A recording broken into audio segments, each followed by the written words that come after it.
Bagandanga Umaga, que alegria, bom dia, e com muito amor, e aqui das Filipinas, ainda com muita ventania, muita chuva, mas com uma grande alegria, eu creio que é a alegria dos pobres que temos vivido esse tempo de fundação.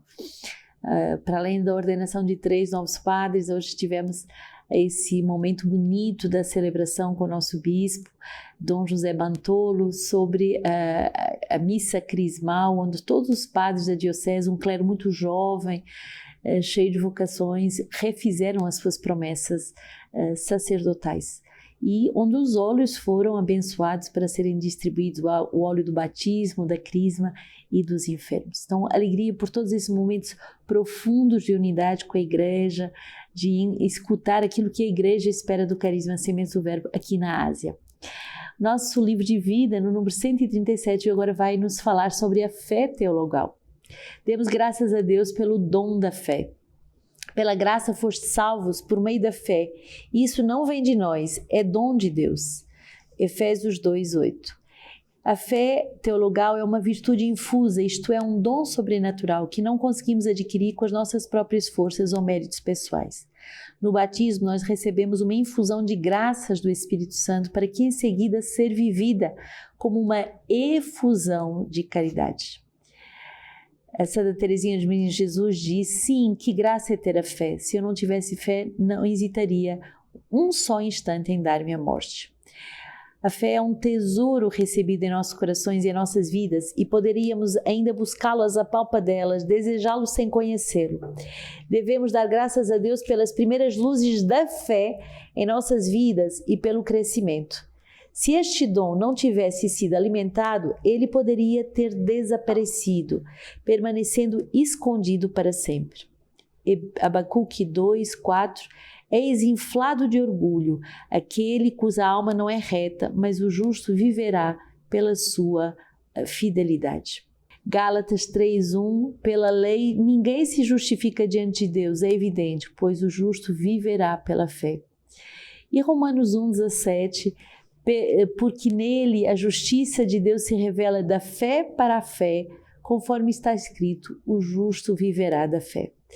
Se o justo deve viver da fé, quanto mais nós, pecadores. Esta potência em nós, depositada como a menor de todas as sementes, não depende da sua pequenez ou grandeza, mas da nossa utilização, dos nossos atos de fé, da nossa tomada de posição, dos nossos engajamentos, da nossa prática enquanto alguém que crê. Hebreus 10:35 e seguintes. Não perqueis, pois, a vossa segurança com que tamanha recompensa merece. De fato, é de perseverança que tendes necessidade, para cumprires a vontade de Deus e alcançarmos o que Ele prometeu. Porque ainda um pouco, muito pouco tempo, e aquele que vem chegará, e Ele não tardará. O meu justo viverá pela fé, mas se esmorecer, não encontrarei mais nenhuma satisfação. Nós não somos desertores para a nossa perdição, mas somos homens de fé para a conservação das nossas vidas. Neste edifício espiritual, a fé teologal deve ser lançada sem cessar como uma contribuição fundamental. Para isso, exige-se de nós coragem, confiança, constância e perseverança. A fé só cria-se num clima e numa cultura de fé, e é por isso que o Espírito Santo suscita e suscitará sempre comunidade de fé e da igreja. Hebreus 10:22, aproximemos então do coração reto e cheio de fé, tendo o coração purificado de toda a má consciência e o corpo lavado com água pura. A vida da fé inspira a uma certa plenitude, ela desenvolve-se num coração sincero e puro e numa boa consciência. 1 Timóteo 1:5-6, a finalidade desta admoestação é a caridade, que procede de um coração puro, de uma boa consciência e de uma fé sem hipocrisia. Desviando-se alguns desta linha, perderam-se em palavreados frívolos. A fé, antes de um exercício do espírito e da inteligência somente a seguir, ela vem inflamar o desejo do coração. Por isso ela concerne a todo o nosso ser. A fé nos faz aderir sobrenaturalmente àquilo que Deus nos revela. Esta virtude nos faz caminhar segundo a proposta da Igreja, pois ela é encarregada de conservar a revelação. Que dom precioso é esse que nós recebemos com a fé que nos é dada no batismo. A fé é um dom inestimável e quanto nós devemos cuidar dele, valorizá-lo e alimentá-lo para que a fé cresça. É uma sementinha e ao mesmo tempo ela é chamada a crescer e a se tornar um grande tesouro. É um tesouro escondido nos corações, mas se não tivéssemos a fé, quando poderíamos desesperar? Nós somos chamados a viver pela fé, a fazer atos de fé, a aprender a fazer escolhas de fato de fé e não sermos desertores para perder a nossa vida, mas ao contrário, com a fé, perseverarmos naquilo que o Senhor nos mostra. A fé é aquela que vai dar solidez ao edifício espiritual, vocacional. A fé vai dar solidez às nossas decisões e por isso devemos sempre nos tornarmos cada vez mais homens e mulheres de fé e gerar à nossa volta comunidades inteiras que vivem pela fé. Crescer, crescer, crescer na fé, eis aquilo que nós somos chamados. E a fé é tão bonito porque ela nos ensina a viver de forma sobrenatural, segundo a vontade de Deus, mas também de acordo com o desejo da igreja e de acordo com aquilo que a revelação nos mostra. Uma fundação em pleno pós-pandemia na Ásia pode parecer uma loucura, mas é certamente um ato de fé. E como uma pequena semente de 3 irmãs vão depois dar origem a tantas vocações, a tanta fecundidade, a tanta graça derramada nos corações. Eu já vejo isso em poucos dias aqui na Ásia, de tudo que Deus pode fazer com o nosso ato de fé, graças à fé teologal. Isaías 49, 1-6, Ilhas ouvi-me, povos distantes prestai atenção, desde o seio materno o Senhor me chamou, desde o ventre da minha mãe ele pronunciou meu nome. De minha boca fez uma espada cortante, abrigou-me na sombra da sua mão, fez de mim uma seta afiada, escondeu-me na sua aljava, disse-me, tu és o meu servo, Israel, em quem me glorificarei. Mas eu disse, foi em vão que me fatiguei, debalde inutilmente gastei as minhas forças. E, no entanto, o meu direito está com o Senhor e o meu salário está com meu Deus. Mas agora disse o Senhor, aquele que me modelou desde o ventre materno para ser o meu servo, para reconduzir Jacó a ele, para que ele se reúna a Israel. Assim, glorificado aos olhos do Senhor, meu Deus será a minha força. Sim, ele disse, pouca coisa é que sejas meu servo, para restaurares as tribos de Jacó e reconduzires os sobreviventes de Israel. Também te estabeleci como luz das nações, a fim de que a minha salvação chegue até as extremidades da terra.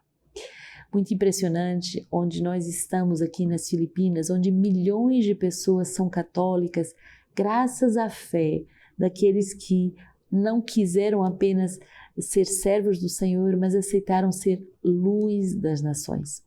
Outros países da Ásia que não receberam essa luz da fé, hoje não vivem com tanto esplendor a sua fé. Então somos chamados não só a acreditar que não é em vão que lutamos com as nossas forças, que não é em vão que nos cansamos, que não é inutilmente que nos gastamos pela evangelização, mas somos chamados a viver da fé, sabendo que o Senhor é aquele que vai multiplicar a fecundidade desses atos de fé. Milhões de cristãos, graças ao testemunho dos mártires, dos apóstolos, dos pregadores, dos religiosos, de tantos e tantos missionários ao longo dos séculos. E ao mesmo tempo, resta tantas pessoas ainda a evangelizar. A nossa fé faz de nós luz das nações. Salmo 70, o Senhor, eu me abrigo em Ti, que eu nunca fique envergonhado. Salva-me por Tua justiça, liberta-me, inclina depressa Teu ouvido para mim. Sê para mim uma rocha hospitaleira sempre acessível. Tu decidiste salvar-me, pois meu rochedo e muralha és Tu. Deus meu, liberta-me da mão do ímpio. Pois minha esperança és Tu, Senhor. Meu Senhor é minha confiança desde a minha juventude, desde o seio Tu és o meu apoio, Tu és a minha paz desde as entranhas maternas. Minha boca narrará a Tua justiça todo dia da Tua salvação. Ó Deus, Tu me ensinaste desde a minha juventude e até aqui eu anuncio as tuas maravilhas. O salmista nos faz cantar aquilo que nós mesmos experimentamos. O Senhor é nosso abrigo, o Senhor nos liberta, o Senhor faz em nós uma obra bela, uma obra de vida, uma obra de resgate.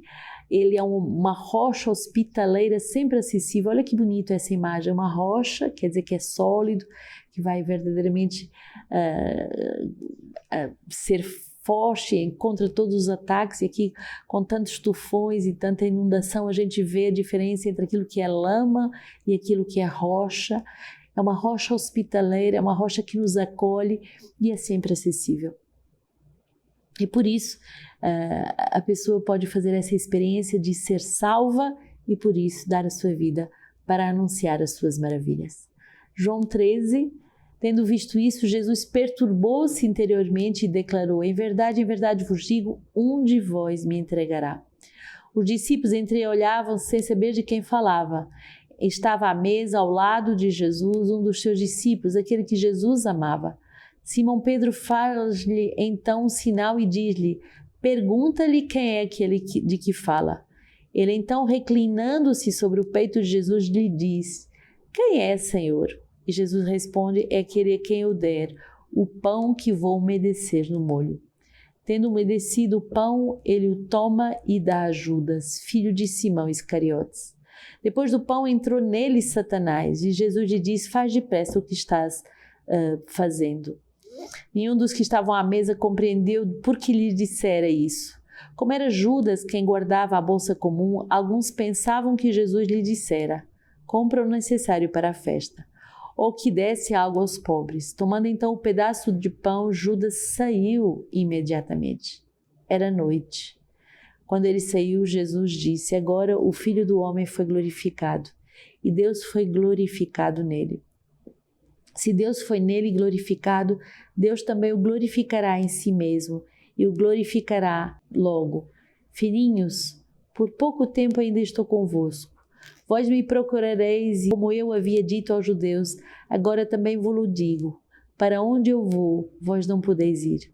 Simão Pedro lhe disse: Senhor, para onde vais? Respondeu-lhe Jesus: não podes seguir-me agora aonde vou, mas me seguirás mais tarde. Pedro lhe disse: não posso seguir-te agora, darei a minha vida por ti. Jesus lhe responde: darás a tua vida por mim? Em verdade te digo, o galo não cantará sem que me renegue 3 vezes. Muito forte essa passagem da traição de Judas, mas também da fraqueza de Pedro, que no seu orgulho, na sua inconsciência diz que dará a vida pelo Senhor, mas ainda não é capaz de o fazer. E mesmo assim, Jesus ama.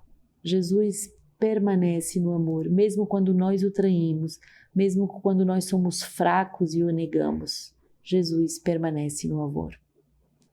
São Basílio Magno hoje nos dá uma palavra muito bonita. O desígnio do nosso Deus e Salvador em relação ao homem consiste em levantá-lo da sua queda e fazê-lo voltar do estado da inimizade ocasionado pela desobediência ao estado da intimidade divina. Que assim seja, que o Senhor nos dê a graça de voltar a essa intimidade divina. Que Deus nos abençoe e nos guarde. Ele que é Pai, Filho e Espírito Santo.